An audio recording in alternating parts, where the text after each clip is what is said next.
All I need is a cam to record it for you, show you what I'm talking about. I'm quite excited this time because it's the first time I've competed in the UK since March 2011, when I won this competition as an amateur, the British Grand Prix. So I'm quite excited to do my first pro show in the UK and to be part of the first pro bikini in the UK.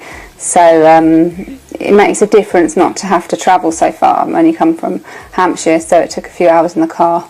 So I'm quite excited.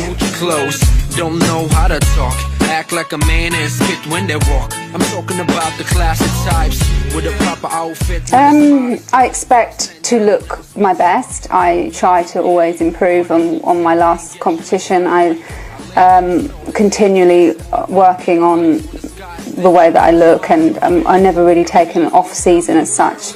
So I do this all year round, but I want to make improvements. So I've looked at some things which I think need improving and then worked on those. So I hope to see that when I look at these stage pictures. Stage pictures are very different to looking at yourself in real life. So I think it only becomes apparent once you see yourself on stage to see whether you've sort of achieved what you wanted to achieve. Drinking soda, admiring all the ladies at the bus stop right in front of us, waiting, giggling, playing with their hair. I don't change drastic things. I think that it comes with muscle maturity. I've only been training for 3 years, so the more that you train, the more that your body develops in a certain way, and the muscles become more mature, and the shape becomes probably a little bit better. So it's for me, it's more about consistency. I train 5-6 days a week. I stay on the same diet all year round. And it's more about continually, like step by step, trying to improve. I don't think, okay, I need to change a massive amount and go mad and try and kill myself in the gym for a result. I think for me, it's about consistency and a gradual change over time. And for bikini as well, you can go too far. So it's not figure, and it's not. You need to know how to keep the balance. So I think it's important to not to try to change so many different things when you see something wrong with yourself. It's just about gradual improvement. So I have happy girls to the left and the front to the right. Nothing makes them feel better than having cheddar to spend, walking out the store with 2 bags. Yeah, I think you have to. For me, I see myself as a project, and I look at myself as not as in myself, and I don't take things personally. So you really need to look at where you're at and try to figure out where you want to get to.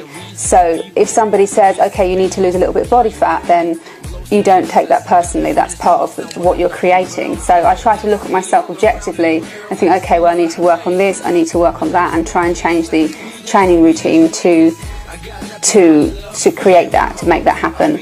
A lot of people are emotionally attached to the way they look and the diet, which is not helpful.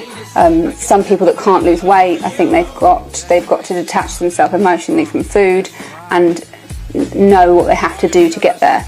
So it's about having a plan, really, and trying to stick to that plan, and a plan that works for you. Look around, then you understand what I'm talking about. Hey girls, let's roll. Well, I had an office job and I was a bit bored, and I thought, okay, so I thought I had quite a nice body because I was a dancer, and I thought I looked quite nice. And then I was looking on the internet for different things to do, and I was training to be a personal trainer, and I found a video clip of a bikini class. The girls, I don't know, I can't remember what federation it was, but it was very early on when bikini came out, and the girls were just absolutely amazing, and I realised that that was really what a nice body was. So I decided to train to do that, and in 6 months I did my first show, and luckily I won that show, which sort of kind of spurred me on to do more. I don't know how I would feel if I didn't win the show, but it kind of gave me the confidence to keep going. It was very new in the UK, so I was very lucky that the competition was easier to get into. Now there's a lot more competition, but I think yeah, I just, from that day, I liked being on stage, and as I got more into competing, then I tried a bit harder and worked harder, because now at pro level everybody's of a really good standard, so I've got to try and keep up with that.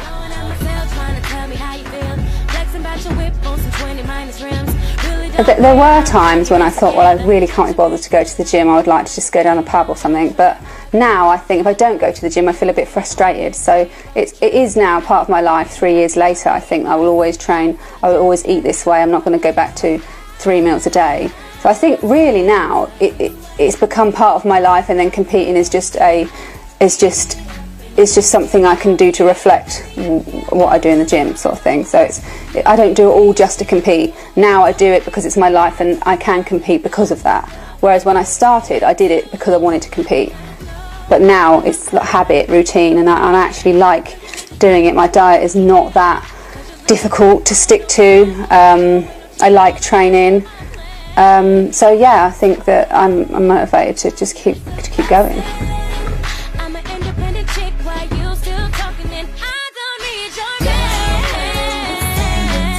Well, for me it was to get the pro card, because it's very difficult to get a pro card in the UK. I mean, you have to get an invite to the European competitions, so you could have to come first in the Europe or third in the world. Last year I came third in the World Championships out of the girls. The class was 28 girls, so it's quite a big class. So I was really happy with that, and I thought, well, that's all I need to set out to do, and anything else from there is like a bonus. But obviously now that I compete in the Pro League, I would like to compete at the Olympia, so that's another big thing that I would like to do. It is difficult because there aren't that many shows in Europe, so you have to travel to the US, but we'll see how that goes. Well, I still like, that would still be my dream. Okay, then wish you all the best for the prejudging and maybe Thank reaching you. your goal at this weekend. You can never tell. You can always try to be the best you can be, but you can't influence the outcome or how other people see you. So as long as I look the way that I want to look, then I will be happy with that. Although I would be much happier if I had an Olympia qualification. Thank you. Thank you.